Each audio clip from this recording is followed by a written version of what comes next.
네, 감사합니다. 저는 오늘 결코 학술 발표를 하러 이 자리에 오지 않았습니다. 이제 뭐 학술 발표 필요 없습니다, 사실은. 제가 좀 양해해 주신다면 제 개인적인 감회와 함께 박정희 대통령 얘기를 좀 드리려고 하고요. 박정희 정신을 이어받아서 우리가 해야 할 일이 뭔지를 특히 핵 문제와 관련해서 말씀을 드리려고 합니다. 사실 2020년이 밝아오면서 아마 저나 여러분들 다 착잡하실 겁니다.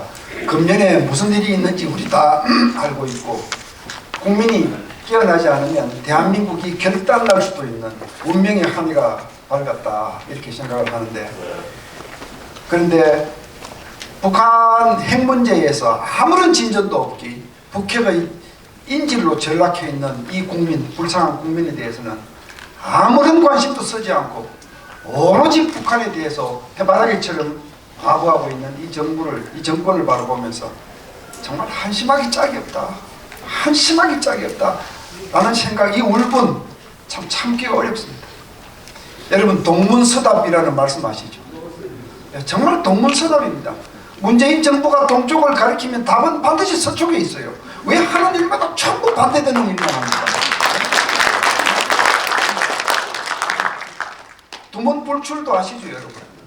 무슨 약자인지 아시죠? 두 번 다시 문재인 같은 정부가 나와서는 안 된다는 게 두문불출입니다.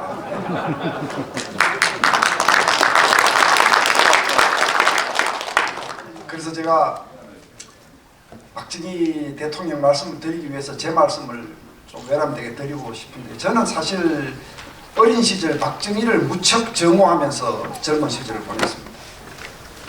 1960년 민주당 시절 대구에서 저희 아버지가 어려운 살림살이에서 주변 권고 때문에 지방의원, 시의원 출마를 하셔서 당선이 되셨는데 몇 달 만에 관두셨습니다.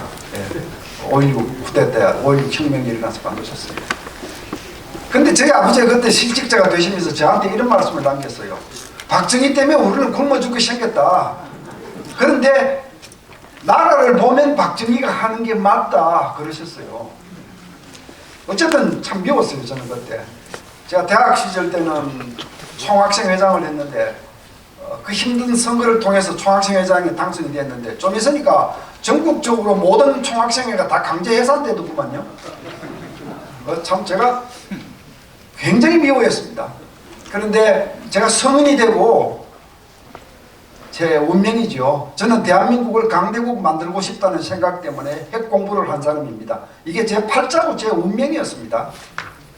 제가 박사학위를 마치고 다시 귀국을 해서 한국국방연구원이라는 데서 핵 연구를 시작을 했는데, 그때부터 많은 출장을 다니고 핵 관련되는 기관들을 다니고 국방 방위산업 현장들을 많이 찾았는데, 가는 곳곳마다 박정희가 뿌려놓은 부국 강병의 씨앗들이 눈에 보여요. 가는 곳마다 있어요. 지금 뭐 국방과학연구소, 저거 박정희 대통령이 만든 겁니다.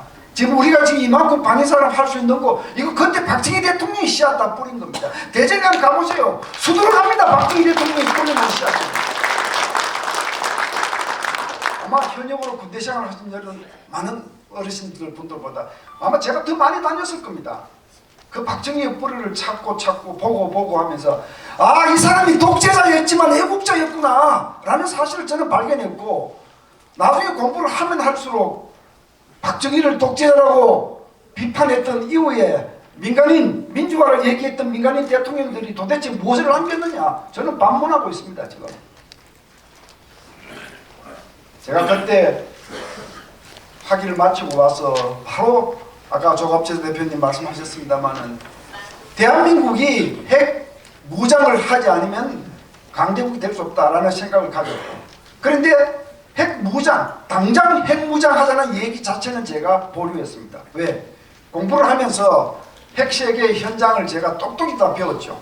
약소국이 함부로 핵무장을 시도하다가는 얻어맞는다는 것을 다 배웠기 때문에 제가 살짝 낮추어서 적시 핵무장을 할 수 있는 능력이라도 갖추자라고 사실 조금 비틀었습니다. 그게 1990년 당시에는 평화적 핵주권론이라는 이름으로 제가 주창을 했던 것이고, 그런데 우리 노태우 대통령이 농축 제철을 포기했지 않습니까? 제가 농축 제철을 포기하면 그 잠재력이 없어지는 건데 그건 말이 안 되는 거다 라고 굉장히 반대를 많이 했는데, 국책연구원의 새카만 연구원이 대통령 정책을 반대한다고 수없는 꾸중과 경고와 징계를 받고, 저는 국방연구원에서 강제 사직을 당했던 사람입니다. 참 제가 이 핵 문제로 인해서 제 인생이 참 이렇게 이 길을 걷게 되었는데, 그때 그 제 연구실에는 육사 30기 신성택 박사, 핵공학 박사가 저하고 동지였습니다. 저는 육사를 나오지 않았지만 신성택 박사는 제 형제고, 저는 신성택 박사의 2년 선배였습니다. 그런데 저를 형님이라고 불렀고요. 정말 우리는 형제애를 맺고, 어떻게 하면 대한민국 자존심을 살리고 부국강병으로 가느냐, 어떻게 하면 박정희를 이어가느냐, 그 연구에 우리는 몰두했습니다. 그런데 농축제철이 포기하지 말라고 한다고 해서 저를 징계하고 정직 매기고 경고하고, 결국은 1994년에 제가 직장문을 나섰는데, 그때 제 연구실에는 이런 모토를 벽에 붙였습니다. 라면을 먹어도 태극기는 펄럭여야 한다, 이렇게 붙여놓고 연구했습니다. 라면을 먹고 살아도 태극기는 펄럭여야 한다, 이게 우리 연구실의 모토였습니다. 그래서 제가 사직을 당하고 국방연구원을 떠나 나와서 책을 썼는데 정말 괴롭더라고요. 정말 괴로웠어요. 그 책에 이런 내용이 있습니다. S형, 우리 살아서는 제2의 박정희 대통령은 없는 것 같습니다. 우리 살아서는 부국강병 못할 것 같습니다. 이 정치인들 꾸락서니 보니까 우리 살아서는 안 되는 것 같습니다. S형, 우리 죽어서라도 박 대통령 만납시다. 죽어서 저승바다에 항공모함 띄웁시다. 저승바다에 태극마크 빛나는 핵미사일 날립시다. 저는 책에서 그렇게 썼습니다. 그 책 제목이 저승바다에 항공모함 띄웁시다 라는 책이었습니다. 제가 쓴 수필집이었습니다. 사실 저는 이런 역사를 가진 사람입니다. 오늘날 문재인 정부가 하는 이 꼴을 보고 눈에 불이 퍽퍽 날 수밖에 없는 사람입니다. 저 같은 사람은. 그래서 제가 박정희 대통령을 다시 한번 회상합니다. 저는 핵 공부를 하면서 박정희처럼 자기 조국을 위해서, 조국의 안위와 영광과 부국을 위해서 몸과 마음을 다 던진 지도자들을 공부하게 됐어요. 거기에는 이스라엘의 초대 수상 들어보셨습니다. 벤구리온, 프랑스의 드골 대통령, 인도의 네루 수상, 이런 사람들을 제가 공부를 하게 됐는데, 벤구리온 수상 1948년 이스라엘이 독립했죠. 넓이라고는 경상남북도 많은 조그마한 땅덩어리에 인구 60만 밖에 되지 않는 그 이스라엘이 1948년 독립하자마자 그 다음날 침략을 받았습니다. 제1차 중동전쟁 아닙니까? 독립투사였고 애국자였던 벤구리온이 급히 군대를 만들어서 그 전쟁을 이겼습니다. 기적입니다. 하나님이 내린 기적입니다. 60만 인구를 가지고 주변 아랍국들을 이겼어요. 이 벤구리온 수상은 전쟁이 끝나자마자 니게브 사막을 뒤졌습니다. 니게브 사막 안에 있는 인광석을 찾아라. 인광석 안에 우라늄이 들어있다. 그 우라늄을 가지고 이스라엘이 핵을 가지지 않으면 우리는 살아남을 수 없다. 그분이 총리 재직하면서 사막 한가운데 디모나 연구소라는 거대한 핵 연구단지를 만들고 모든 기반을 다 닦았습니다. 오늘날 이스라엘이 세계 핵 강대국 중에 하나입니다. 이 기반을 닦은 벤구리온 정말 애국자입니다. 정말 애국자입니다. 이분은 현직에서 물러나셔서 국가에서 제공하는 모든 예우를 다 거부하고 기부츠 정착촌에 들어가서 사셨고, 거기에서 1973년 87세의 날로 생을 마쳤는데, 그분이 돌아가시고 남긴 주사는 4평짜리 침실과 침대 하나, 책장 하나, 노추전자 하나, 찻잔 한 벌, 그게 모두였습니다. 그리고 국립묘지 가지 않았습니다. 나는 저 모세의 광야가 보이는 이브갓 계곡에 나를 묻어달라 해서 그 사막 한가운데 계곡에 묻혀 있습니다. 지금 저는 벤구리온을 공부하면서 우리도 박정희가 있었다는 생각에 사실 가슴이 벅찼습니다. 드골 장군, 1944년 8월 25일 나치로부터 파리가 해방됐을 때 드골은 남몰래 울었습니다. 왜? 프랑스군에 의해서 해방된 것이 아니고 미군 연합군에 의해서 해방됐다. 프랑스의 자존심이 꺾였다 해서 울었던 사람입니다. 그 후에 프랑스는 미국으로부터 핵기술을 차단당했죠. 전쟁이 끝나면서 미국이 핵기술을 다른 나라한테 주지 않았습니다. 프랑스는 우리 손으로 만들겠다. 위대한 프랑스를 세우겠다. 그렇게 해서 1960년 첫 핵실험을 하고 알제리 사막에서 핵폭발에 성공했다는 소식을 듣고 프랑스는 드골 장군은 그 자리에서 만세, 위대한 프랑스 만세라고 외쳤습니다. 굉장한 애국자였습니다.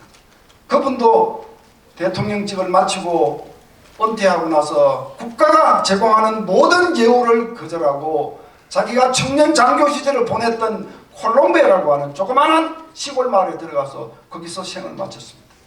국가가 제공하는 국립묘지 거절하고 바로 그 콜롬베에 묻혔습니다. 제가 참 이 드골, 벵구리온 얘기를 하려면 이 밤이 다 새어야 합니다. 사실은 네로 수상, 인도도 마찬가지입니다. 1947년에 독립하자마자 파키스탄, 인도 다 나뉘었고요.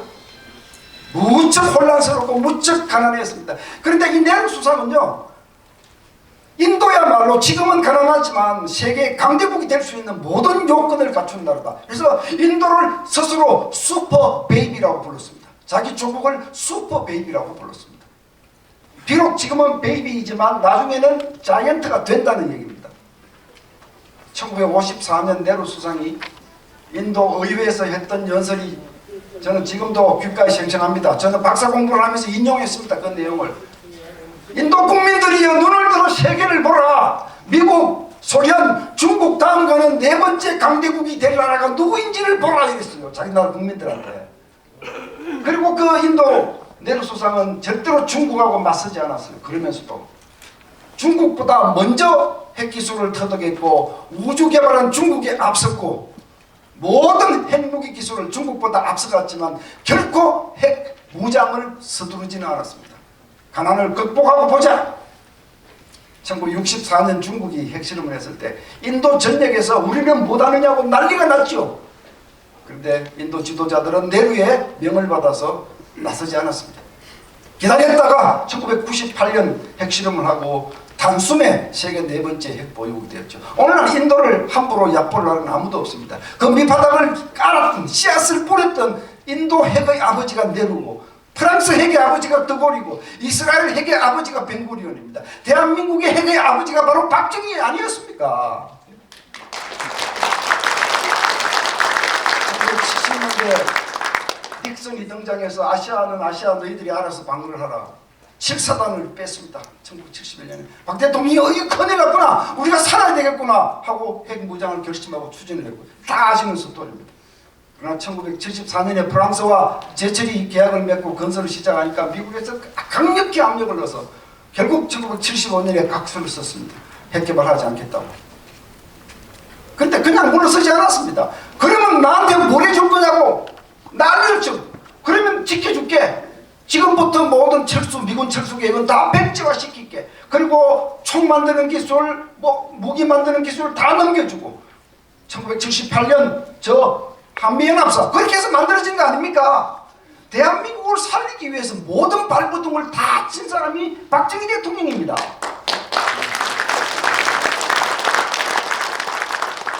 핵 개발을 포기하고 났지만 결코 대한민국이 핵무기를 언젠가는 가져야 된다는 박정희 대통령 생각은 바뀐 적이 없습니다. 1975년 이후에도 꾸준하게 잠재력을 추진했고, 그 중에 한 가지 얘기만 하자면 월성 1호 저 원전, 여러분 결코 잊지 말아 주십시오. 대한민국이 가지고 있는 24개의 원자로 대부분이 다 경수로입니다. 중수로 타입이 월성에만 있습니다. 그 중수로 타입은 캐나다가 만든 것입니다. 중수로는, 경수로는 미국이 개발한 것이고요. 1977년에 중수로 월성 1호기 착공식을 거행했습니다. 월성에서. 미국의 눈초리가 그렇게도 무서운데도 박 대통령은 굽히지 않고 캐나다로부터 중수로를 받아서 거기다가 건설을 착수한 겁니다. 이유가 무엇이겠습니까? 경수로 원전은 핵무기의 원료가 되는 고순도 플루토늄을 생산하지 못하지만 중수로에서 나오는 폐연료봉에서는 고순도 플루토늄이 나오기 때문에 대한민국이 언젠가는 핵무장을 할 때가 있을 것이다. 그렇게 해서 중수로를 갖다 놓은 겁니다. 뽕나무 심은 뜻이 바로 그런 겁니다. 많은 국민들이 이 사실을 몰라요. 지금 문재인 정부가 월성 1호기를 영구 해체하겠다고 합니다. 이 영구 해체, 아니 돈을 7천억 원을 들여서 그게 부품 갈고 이것 갈고 저것 갈고 앞으로 수십 년을 더 쓸 수 있도록 연장을 해놨는데 왜 저걸 때리 부수겠다는 겁니까? 왜? 여러분들이 만약에 멀쩡한 중고차를 친구가 이거 차 버리겠다 그러면 너 빚졌다고 그러지 않겠습니까? 그러죠? 그런데 그 중고차에다가 엔진을 새로 갈아놨는데 버리겠다 그러면 너 미쳐도 보통 미치지 않았구나 그러지 않겠습니까? 네. 문재인의 월성 1호기 연구 폐쇄는 박정희를 지우기 위한 것입니다. 박정희를 지우기 위한 좌파들의 더러운 책략입니다. 분명히 하셔야 합니다. 저는 제 뇌리에서 박정희를 지울 수 없고 여러분들도 지워서 안 되고 대한민국의 역사에서 박정희는 지울 수가 없습니다. 여러분 제 말이 맞죠? 지금 뭘 해야 되겠습니까? 대한민국이 이제 핵무장을 해야 됩니다. 이제 핵무장을 해야 됩니다. 핵무장을 하는 데는 여러 가지 단계가 있습니다. 함부로 해서는 안 되고 또 미국이 반대하는 핵무장을 하면 동맹을 잃게 되면 얻는 것보다 잃는 것이 많을 수 있습니다. 요령껏 해야 됩니다. 그래서 저는 5단계로 대한민국이 핵 대책을 세워야 한다고 생각합니다. 5단계로. 첫 번째 단계는 핵무기를 가지지 않은 상태에서도 우리 재래 전력으로도 북한의 핵을 억제하는 수단을 만들어보자. 그게 지금 지난 정부가 해왔던 3축 체제 아닙니까? 캡체인 미사일 방어 KNPR. 문재인 정부 들어와서 그냥 말도 안 해요. 지금은요. 허지부지 말도 안 해요. 재래 무기로도 한국형 3축 체제를 계속 발전시켜서 한미동맹이 약화되거나 미국의 핵우산이 약화되더라도 우리도 그래도 대한민국 건드리면 너도 큰일 날 수 있어라는 메시지를 주고 있어야 되는 거. 그게 기본입니다. 기본입니다. 이게 첫 단계입니다. 두 번째 단계는 비록 지금까지 우리 정부들이 그렇게 하지 않았지만 지금부터라도 농축 제철이 그리고 수소탄을 만들 수 있는 중수소, 삼중수소까지 모든 기반을 다 갖추는 작업을 늦지만 이제라도 시작해야 됩니다. 당장 내일 당장 핵무장을 선언하지 않더라도 대한민국이 꼭 핵무장을 하지 않으면 갈 곳이 없다라고 생각되면 핵무장을 해야 되지 않겠습니까? 준비를 해야 되지 않겠습니까? 예, 그게 두 번째 단계 하고 있어야 되는 것들입니다. 세 번째 단계에서는 미국의 핵우산을 더 강화할 필요가 있습니다. 지금 한미동맹이 흔들흔들 하는데요. 이게 핵우산을 강화하기 위해서는 동맹조약을 강화할 수도 있고요. 또 미국이 가지고 있는 핵추진 잠수함 SSBN들을 통해 상시 배치할 수도 있고 여러 가지 방법이 있을 수 있습니다. 우리가 한미 간 협의를 잘하고 한국의 정상적인 정부가 들어있다면 충분히 상의할 수 있습니다. 네 번째 단계에 가서는 전술핵 재반입, 이게 네 번째 카드가 될 수 있습니다. 전술핵이 들어오게 되면 이제부터 본격적인 핵균형 시대를 열 수 있습니다. 우리가 핵균형을 지향해야 한다는 그 이유가 너무나 분명합니다. 제가 핵전략을 공부하면서 배운 것 중에서 가장 중요한 이론은요, Mutual Vulnerability, 상호 취약성이라는 겁니다. 상호 취약성. 두 나라 간에 또는 두 사람 간에 서로가 서로를 건드리지 않고 평화를 유지하기 위해서 가장 중요한 것은 공자, 맹자, 설득이 아닙니다. 가장 중요한 것은 네가 나를 때릴 수 있으면 나도 너를 때릴 수 있다는, 내가 너한테 취약하지만 너도 나한테 취약하다는 상호 취약성을 확보하는 것이 바로 그것이 가장 지름길이고 명답이라는 거. 이건 안보 세계에서는 진리인 겁니다. 이게 핵균형입니다. 이게 핵균형입니다. 우리 핵무기로 남북한 간의 핵균형을 가지지 못한다면 미국 핵무기를 갖다 놓고 핵균형을 추진하자는 겁니다. 마지막 단계는 당연히 대한민국의 독자 핵무장입니다. 아까 제가 말씀드렸죠. 미국이 찬성하지 않는 핵무장 어렵다. 현실적으로 문제가 있습니다. 그러나 미국이 언제까지나 대한민국의 핵무장을 반대하지 않을 겁니다. 한번 세상을 보십시오. 지금 신냉전이 깊어가고 있고 유럽과 아시아에서는 중국과 미국이, 유럽에서는 미국과 러시아, 또 러시아와 나토가 신냉전을 벌이고 있고 지금 중국은 미국의 패권에 도전하고 있습니다. 모든 분야에서 중국은 모든 분야에서 미국에게 지금 도전하고 있습니다. 그뿐입니까? 우리 주변국을 향해서는 무리하게 짝이 없는, 오만 방작이 짝이 없는 압박을 가하고 이런 중국이 우리한테 미래의 위협으로 다가오는 것 여러분 눈에 보이지 않습니까? 그런데 중국이 주도하고 있는 구사회주의 블록, 러시아, 북한 모두가 다 핵보유국입니다.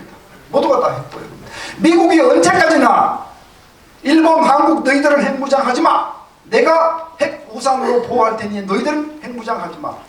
이렇게 해온 지금까지 정책을 언제까지 유지할 수 있다고 생각하십니까? 한계가 바로 눈에 보입니다. 만약 미국이 그 정책을 계속한다면 아시아 전체의 균형은 중국 쪽으로 기울 수밖에 없다는 거 이제 미국의 전략가들도 잘 알고 있고, 그렇기 때문에 작년에 미 국방대학교에서 발표가 나왔잖아요. 한국과 일본에 핵무장해야 된다. 미국 정부에서도 이런 얘기가 나오고 있습니다. 언젠가는 민주주의 국가가 아닌 독재 국가들, 북한, 중국, 러시아, 이 나라들이 아시아의 전략적 균형을 자기들 중심으로 가져가는 것을 막기 위해서라도 이 아시아의 민주주의 국가들, 미국과 미국의 동맹 국가들이 핵을 보유해서 함께 핵동맹으로 이 자유민주주의를 지켜야 할 날이 언젠가는 다가올 수밖에 없습니다, 여러분. 그것이 바로 핵보유 자유동맹입니다. 여기에 대비해야 합니다. 북한 위협에도 대비해야 돼요. 아까 우리 신현식 장군님 잘 말씀하시지 않았습니까? 저만큼 북한이 이만큼 와 있습니다. 우리 지금 인적입니다. 그러니까 북한의 위협에 대해서도 대처해야 되고 다가오는 위협에 대해서도 대처해야 되고 필요하다면 핵보유 자유동맹에 동참해야 됩니다. 그래서 대한민국은 핵무장 준비를 해야 하는 것입니다. 말씀드리겠습니다. 아무리 저희가 좋은 얘기를, 올바른 얘기를 해도 이 정부가 경청할 가능성은 없습니다. 대한민국 국민이 깨어나지 않으면, 대한민국 국민이 깨어나서 이런 핵 대책들을 수립할 정부를 선택하지 않으면 우리의 안정도 미래도 없습니다. 우리 모두 깨어나지 않으면 2020년은 대한민국이 크게 결단나는 한 해가 될 수 있다는 사실을 여러분한테 말씀드리면서 대한민국 깨어나기를 간절히 기도하십시다. 감사합니다.